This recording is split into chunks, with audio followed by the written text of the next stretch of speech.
Lueroi's Pokemon Black and White 2 walkthrough, Part 17. Hey, what's going on, guys? Welcome back, and today we're going to be exploring the Relic Castle for the first time. You actually will come back to the Relic Castle later on if you want, but for now we're just going to go down this sand trap, because, you know, the first thing I do when I see sinking sand is walk right into the middle of it.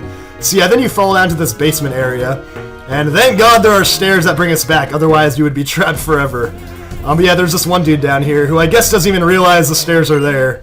He's just like, oh my god, I'm trapped, what am I gonna do? But yeah, this is a Psychic right here. And if you're looking for wild Pokemon here in the Relic Castle, you can find Yamask. It's a brand new Ghost-type Pokemon you couldn't find before. One of the best defensive Pokemon in the game, and actually not a bad offensive Pokemon ever once fully evolved. So if you want a good Ghost-type, Yamask is a really good option. Oh wow! I got my Quick Claw boost, and you still outsped me, technically. Not really, but Snatch has a priority, so, like, +4 priority, which is kind of funny, though. I didn't even really need the Quick Claw boost, though. And there's a light screen. Good thing you didn't use that in the first turn. And Thunder Shock defeat. Ooh, Quick Claw again. Nice. Not bad. And you still use Snatch. It's kind of funny that my Quick Claw doesn't even make me go first. But yeah, Snatch basically, if you use, like, a status move... level 24, by the way, which I should have gotten in the last video, but I got screwed over by that confusion. Or not the confusion, is because I used a freaking normal type move on a ghost type. But yeah, if you use a move like Swords Dance, for instance, Snatch will steal those stat boosts and the opponent will get them. Same goes for like healing your HP and whatnot. And yeah, I will Spray Repel. And to get around this little sand trap, you just have to go on the outside. Don't be a fool and walk right in the middle of it, just go around. And you can fight another Psychic right here. So yeah, one thing that a lot of people were trying to figure out in the comments for the last video was what my new team member is going to be, because I told you guys I'd be catching a Pokemon in the Desert Resort, which is a little bit misleading because I'm technically going to be catching my Pokemon in the Relic Castle, which is part of the Desert Resort, only I can't catch that Pokemon right now. I can't get it till my second visit. So that's something that will happen a little bit later on in the game. But yeah, we definitely have a Pokemon that's going to be on our team in this castle right now that I can't get to. But eventually we'll find it. And that was a nice critical hit right there. And another Quick Claw. Nice. That is amazing. I've gotten like 3 of those in 2 battles. That's pretty epic. But yeah, Sigilyph is a pretty awesome Pokemon. Really high defenses, so I was like completely certain I got a critical hit when it did that much damage. Alright, so now we're going to go down these stairs right here. And there's only 3 trainers here in the Relic Castle. There's not a whole lot to do. But yeah, there's definitely going to be more action here in the Relic Castle later on in the game. But yeah, this entire area, Relic Castle, Desert Resort, completely optional right now. I'm just doing it for the sake of completion and trying to get up levels and whatnot. And she's got a Gothita on her team. Alright, so we'll bring out Steely Dan. And actually, Gothita and Solosis, the first battle, it was the Solosis, the battle of Gothita. Those Pokemon you can catch very soon in the game. And the routes connecting to Nimbasa City, you'll be able to find them. And that's the very next city we're going to, actually. And you used Embargo, so now I can't use items. Like, wow, I was definitely planning on just probably spending the next 3 turns using items, but now you've spoiled my plans. And yeah, Magnemite can take these hits all day long. So yeah, if I get up to level 25, I will be pumped, because that is a great level for Magnemite. And actually, of course I'm going to get to level 25, just like that. And yeah, epic level for Steely Dan here, because you get to learn the move Mirror Shot. Mirror Shot is a Steel-type move, which isn't really that exciting on its own, but it's a special attack, and it has pretty good base power. I think it's 65. A nice step up from Thunder Shock. It still gets the same type attack bonus, so yeah, now I actually have a pretty powerful special attacking move to go along with my high special attack stat. And for coming all the way over here, you're going to get yourself a nice little reward. It's a TM. And my question is, like, why does this guy not grab the item? Like, it's sitting right there in the room you're in. Like, how could you not be tempted to pick up that TM right there? But yeah, it's TM39 Rock Tomb. Pretty decent Rock-type move that lowers the opponent's speed. And how did I do that? Crap! That was completely an accident. But whatever, now we'll go down this sand trap right here. And this guy's like, oh my god, you're back! Does he like really just not realize how to escape? Maybe he just likes spending his time down there. I don't know. Who knows, really? But anyways, I think that's all we're going to do here in the Relic Castle. If you want to catch a Yamask, awesome ghost type. Actually, I used a Yamask when I first played the Japanese version, and it's kind of a hassle early on, but once you kind of get Shadow Ball and like you're evolved, you just have an awesome Pokemon. Cofagrigus is just completely epic. You actually find it in the Elite Four too. But yeah, quickly there, I'm going to heal up my Pokemon. before I go into the city, and now we can actually head to Nimbasa City, which we could have done a long time ago, but I took the extra time to go over here and suffer inside the desert here.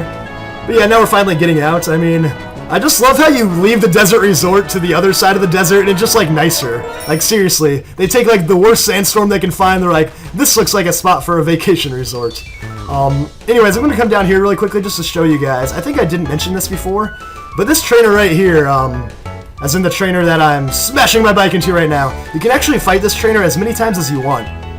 So you can, anytime you leave this route and come back in, she will battle you. So if you just want to keep gaining experience over and over and over, just go ahead and keep challenging her.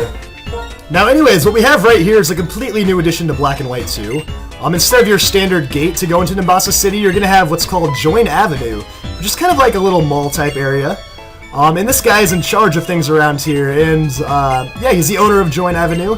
And what I love about this guy is that he's like, the problem is, I have no one I can trust to manage the avenue. And I just love how he says that in front of like all the people working with him right now. It's like, yeah, awkward. You just tell all the people around you like, you know what, I just can't trust anyone to do this. But then he turns to me, he's like, you know what, you're a stranger, I've never met you. You're pretty much a kid too. How about you become the manager? And I'm like, sure, I'll do that. So yeah, big slap to the face of those other people with him right now. But right off the bat, he's going to ask you for your favorite phrase. And everyone's going to be able to hear this, so my favorite phrase is going to be, bite me. So yeah, and this is kind of cool, you get all these little options for different phrases. Yeah, that's a great line, I'm just going to tell everyone to bite me. People are going to come into my store, I'll be like, yo, bite me. No, I'm not going to help you with anything. You're trying to find a store, bite me. But anyways, right here is what we're going to say when we're impressed by something. And I'm probably going to say, you are ugly.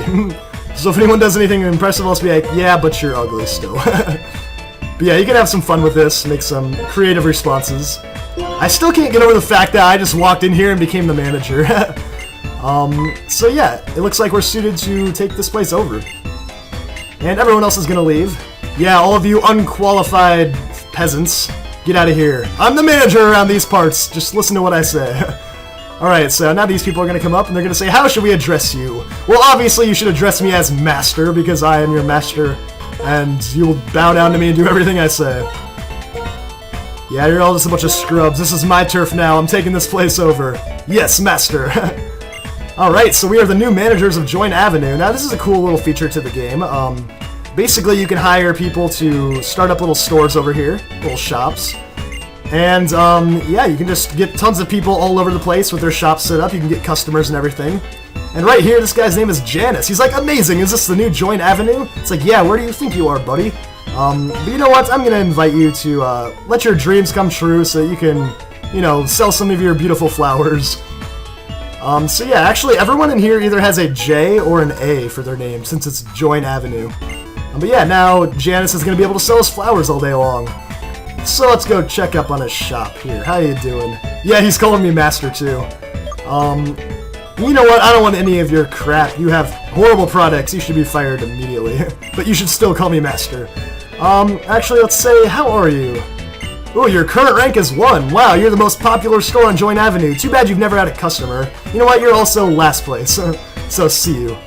And actually, if you want to get customers, go ahead and talk to this lady right here. And literally people will just randomly walk down here and you can talk to all of them and ask them if they want to buy some stuff or set up a shop or whatever. Just depends on the options they give you. So I can recommend a shop for you.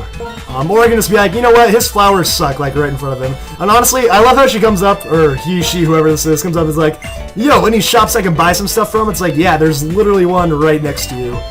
But apparently she needs my recommendation to go over there. So yeah, looks like they're hitting it off. She probably got some awesome flowers, and everybody's happy. There we go. But really, I just want to know when I'm going to get some money. Like, where are my profits going to be coming in? Like, for Pete's sake, I'm the manager here. I should be getting like 80% of all the money you make off your flowers. And I'll give 10% to these people in the blue hair, and I'll give Janice 10%. So yeah, that's how things are going to work around here. I'm just going to be the worst manager ever. But yeah, they're going to go inside that little building. You can go and ask them questions. You can stick around here and keep inviting people to set up shops. Some of them are actually pretty nice if you want to go actually shop there on your own, but other than that, it's one just completely optional thing you have to do in the game. You don't have to actually spend time there, so yeah, I'm the new manager of Join Avenue, and I'm just never going to come back, so hopefully that place, or hopefully Janice like has a fun time being the only one in there selling his flowers. But yeah, this is Nimbasa City, by the way. I'm a little too sidetracked to even tell you guys where we're at.